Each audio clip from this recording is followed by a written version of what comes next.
घर का बंटवारा। अरे विनोद, तूने हलवाई को सारा सामान तो दे दिया है ना? अक्षय की शादी में कोई कमी नहीं रहनी चाहिए। आखिर सबसे छोटा भाई है तुम सबका। हाँ माँ, आप चिंता मत करो, मैं पूरा ध्यान रखूंगा। मंगल बेटा, तूने तो कहा था कि फूल का ऑर्डर दे दिया है, यहाँ तो फूल पहुँचे ही नहीं। अब क्या बहू की विदाई के बाद फूल आएंगे?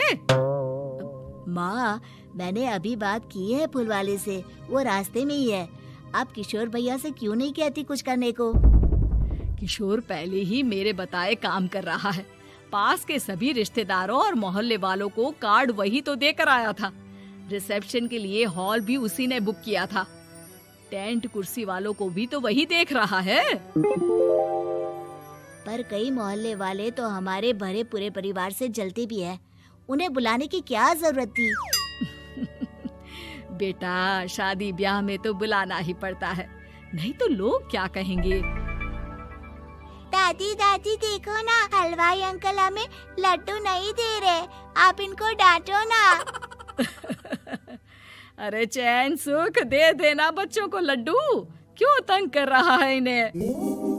बीबी जी, मैं कहाँ मना कर रहा हूँ, लेकिन लड्डू बनते ही ये बच्चे उठा उठा कर खा लेते हैं। अरे मैं तो इन्हें थाल में रख के परोस भी नहीं पा रहा। भागो, अब कोल्ड ड्रिंक पीने चलते हैं। भागो भागो, अब कोल्ड ड्रिंक पीने चलते हैं। जैसे कि आप देख रहे हैं, आज इस घर के सबसे छोटे बेटे अक्षय की शादी है।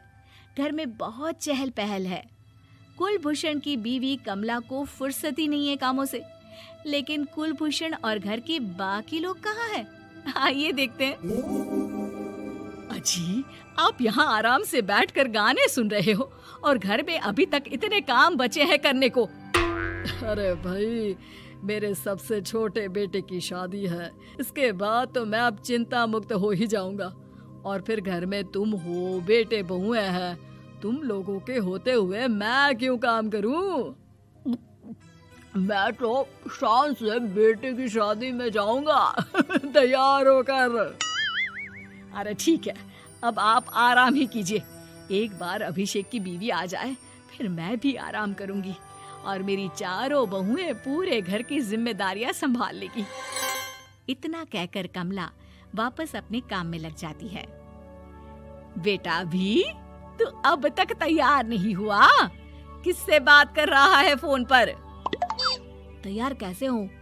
सैलून जाने से तो आपने मना किया है, क्योंकि मुझे हल्दी लग चुकी है। भाभीयों को देखो, सुबह से पार्लर में है। अक्षय की शादी हो जाती है और नंदिता बहू बनकर घर आ जाती है, लेकिन इस घर की खुशियों को मानो किसी की नजर लग गई थी। नंदिता के आने के बाद आए दिन घर की शांति भंग होती रहती। अपने माँ बाप की इकलौती बेटी को इतने बड़े परिवार की जिम्मेदारियां कहाँ संभालनी थी। अभी देखो ना, मेरे हाथों की मेहंदी भी अभी नहीं उतरी है और तुम्हारी मम्मी ने मुझे घर के कामों में लगा दिया। मैंने सोचा था कि घर की सबसे छोटी बहू होने के कारण मुझे सब पलकों पर बिठा के रखेंगे, पर यहाँ तो पलक झपकने की भी फुर्सत नहीं मिलती। देखो नंदू, शादी के पहले ही मेरे घर वालों ने तुम्हें और तुम्हारे पेरेंट्स को बता दिया था कि मैं जॉइंट फैमिली में रहता हूँ, तो फिर अब ये शिकायत क्यों? और फिर तुमसे पहले मेरी भाभियाँ भी तो आई थी शादी करके, उन्होंने तो कभी कुछ नहीं कहा। नंदिता तब तो चुप हो जाती है, लेकिन ऐसा बहुत दिनों तक नहीं चलता। अरे नंदिता, माँ बाबूजी की दवाई का टाइम हो गया है, उन्हें दवाई दिलाओ और उसके बाद सबके लिए नाश्ता बना देना। पर भाभी, मैं तो अभी अपना फेवरेट सीरियल देख रही हूँ, प्लीज मेरी जगह आप कर लो ना ये काम। ठीक है, मैं तेरी जगह माँ बाबूजी को दवाई दे आती हूँ और नाश्ता बना लेती हूँ। तू मेरी जगह पूरे घर की डस्टिंग करके 5 बच्चों को स्कूल के लिए तैयार करके भेज देना और दोपहर का खाना बनाने के बाद कपड़े धोकर सुखा देना।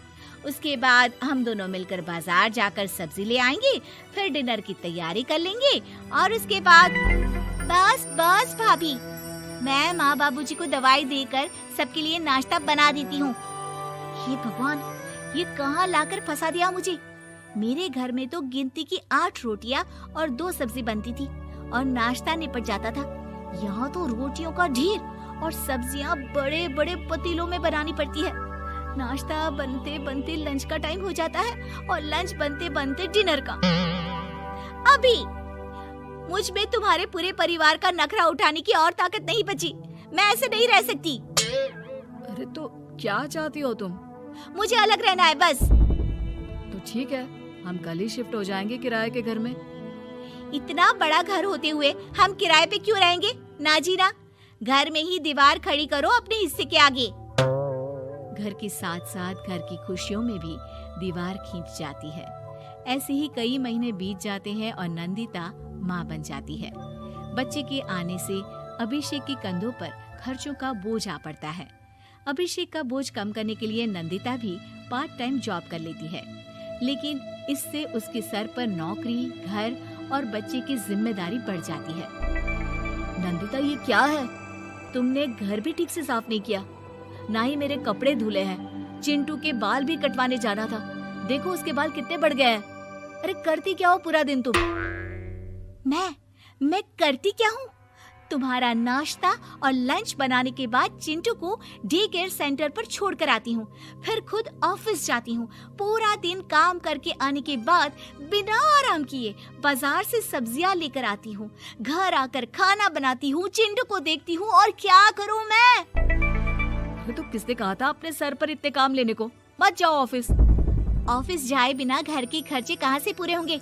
चिंटू की डे केयर का खर्च, उसके लिए बेबी फूड का खर्च, प्रेस वाले का खर्च, ये सब तुम्हारी सैलरी से होता नहीं है। अगर परिवार से अलग नहीं होती तो इतनी मुसीबतें नहीं उठानी पड़ती तुम्हें परिवार के साथ मिलकर काम करने में दिक्कत थी, लेकिन काम तो अब भी बहुत है तुम्हारे सर पर। चिंटू को भी डे केयर भेजने की जरूरत नहीं पड़ती। उसको गोद में खिलाने के लिए दादा दादी और घर के सभी बड़े होते।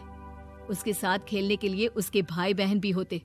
मेरे तीनों बड़े भाइयों के बच्चे भी बड़े हुए हैं, लेकिन बिना महंगा बेबी फूड खाए, क्योंकि मेरी माँ और भाभियाँ बहुत अच्छे से जानती है कि बच्चे को क्या खिलाना चाहिए। बिजली के बिल जैसे खर्चे भी सब मिलकर बांट लेते थे, लेकिन तुम्हें तो सबसे अलग रहने में ही मजा आता है, तो अब शिकायत क्यों करती हो? बस करो अभिषेक, बस करो। मैं मानती हूँ कि मैं गलत थी। मेरे एक गलत फैसले ने हमें बिल्कुल अकेला कर दिया है सबसे। एक घर में होते हुए भी हम बाकी परिवार से अजनबियों की तरह रह रहे हैं। अभिषेक और नंदिता की सारी बातें घर के बाकी लोगों को सुनाई दे रही थी। तभी कमला बोल पड़ती है। अरे नंदिता बहू, किसने कहा कि तुम अकेले हो? तुम्हारा इतना भरा पूरा परिवार है ना तुम्हारे साथ। हम तो बस ये चाहते थे कि तुम अपनी गलती समझ जाओ।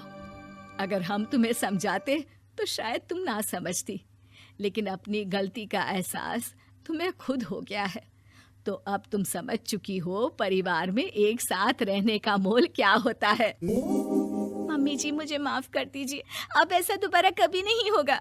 अरे माफी बाद में, पहले मेरा पोता जरा मेरी गोद में तो दे, और तू जाकर सबके लिए चाय बना ला।